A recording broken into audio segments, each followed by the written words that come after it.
दोस्तों जेकॾहिं तव्हां ही किस्सो न ॿुधो आहे त बाक़ी छा ॿुधो आहे। हिकिड़े दफ़े जी ॻाल्हि आहे त बादशाह पंहिंजे वज़ीर सां गॾु सैर ते निकिरी पियो ऐं घुमंदे सैर कंदे बादशाह जी नज़र हिकु मज़दूर ते पई।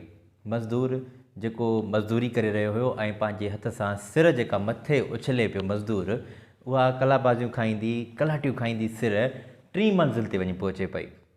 बादशाह ॾिसी करे हैरान थी वियो त यार हिन जी ताक़त छा ॻाल्हि कजे। एॾो मज़दूर ताक़तवर आहे जो सिर फिटी थो करे त उहो कलाबाज़ियूं खाईंदी सिर वञी 3 मंज़िल खां बि वञी परे थी पवे। पंहिंजे वज़ीर खे सॾु कयईं बादशाह, यार हे ॾिस। त बादशाह खे वज़ीर चयो त बादशाह सलामत, इन में इन जे पोयां थोरो हिकिड़ो डिघो राज़ आहे। बादशाह पुछो कहिड़ो? वज़ीर चयो त बादशाह सलामत, जेकॾहिं जान जी अमान मिले त पोइ अर्ज़ु कयां। बादशाह चयो ठीकु आहे, ॿुधाए।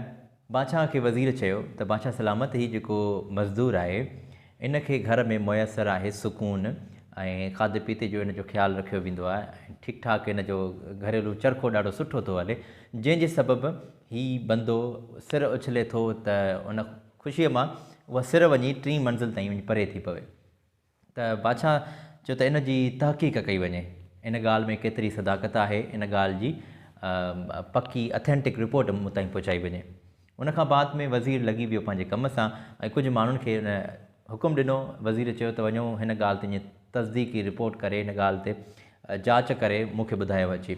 जॾहिं जांच कई वई, पूरी थी वई, बादशाह खे ॿुधायो वियो त बादशाह सलामत किस्सो आहे हीअं त जॾहिं बि मज़दूर घर वेंदो आहे थकियल टुटल, त पहिरियां उनजी ज़ाल उनजो उनखे आजियां कंदी आहे, उनखां बाद उनखे गुसुल कराईंदी आहे, उनजा हथ पेर धुराईंदी आहे ऐं वुज़ू करण खां बाद जॾहिं हू पंहिंजो बिस्तर ते ईंदो आहे त उनखे सुहिणे नमूने सां खाधो पीतो ॾिनो वेंदो आहे, जंहिंमें मसालनि जो, लूण मिर्च जो, गिह जो तमामु घणो एहतियात रखियो वेंदो आहे।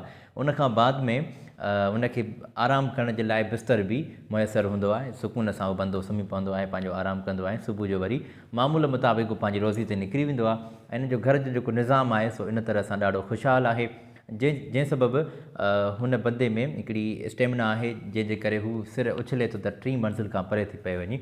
बादशाह चयो त इहो किस्सो वरी कीअं? हाणे भला हिकिड़ो कमु कयो, इन्हनि ज़ाल मुड़ुसनि खे पाण में विढ़ायो, इन्हनि में थोरो तज़ाद करायो त मां ॾिसां त छा थो थिए। पोइ करिणो ईअं ई हुयो। वज़ीर वञी करे हिकु औरत जो उनखां मदद तलब कई।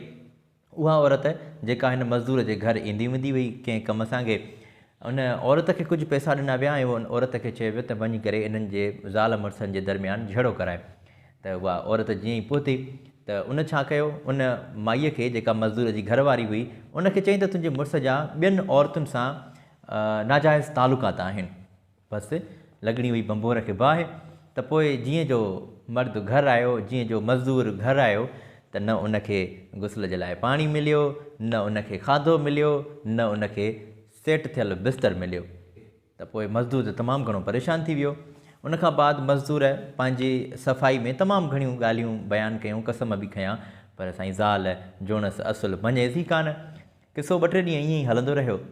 वज़ीर अची करे बादशाह सलामत खे चयो, बादशाह सलामत हलो त पाण सैर तां थी अचूं, सैर तां चकर ॾेई अचूं ऐं उन मज़दूर जी कंडीशन बि ॾिसी अचूं। त बादशाह सलामत उन वज़ीर खे साण करे निकिरी पियो ऐं छा ॾिसनि, जॾहिं सैर खां बाद उन मज़दूर जी कंडीशन ॾिसणु आया त मज़दूर जी सिर जेका 3 मंज़िल ते पहुचंदी हुई, उहा मुश्किल सां ज़ोर ॾेई करे ताक़त सां उछले पियो, तॾहिं बि वञी 1 मंज़िल ताईं मस वञी उहा पहुचे पई।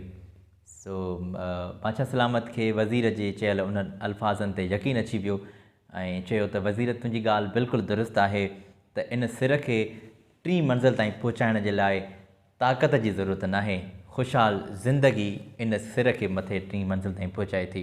किसो मुख़्तसिर जॾहिं ज़ाल खे अन मज़दूर जी घरवारीअ खे इहो किस्सो ॿुधायो वियो त तव्हां सां हीउ ड्रामो रचायो वियो हुयो, उनखां बाद कंडीशन सूरत हाल कुझु हीअं थी वई त उनखां बाद उन ॿिन्ही ज़ाल मुड़ुसनि जो ठाह करायो वियो ऐं साॻीअ तरह दोस्तो जेका सिर 3 मंज़िल ताईं पहुचंदी हुई ऐं विच में झेड़े खां पोइ 1 मंज़िल ताईं पहुचे पई, हिकु दफ़ो ॿीहर उहा सिर 3 मंज़िल ताईं पहुचणु शुरू थी वई। ऐं दोस्तो इन मुख़्तसिर किस्से मां असांखे बि इहो ई सबक़ु मिले थो त वाक़ई ख़ुशगवार ज़िंदगी इंसान जी ज़िंदगी में वॾो हिकिड़ो किरदारु अदा करे थी। दोस्तों सच वाक़ई इहो ई आहे त जेको शख़्स घरेलू परेशानियुनि खां परे आहे, ख़ैसि ज़िंदगीअ में सुकून मैसर आहे, त कामयाबी उन बंदे जा, उन इंसान जा क़दम चुमे थी। अचो त असां बि ख़ुशगवार ज़िंदगी गुज़ारियूं, ख़ुशि रहूं ऐं ख़ुशियूं विरहायूं। महिरबानी।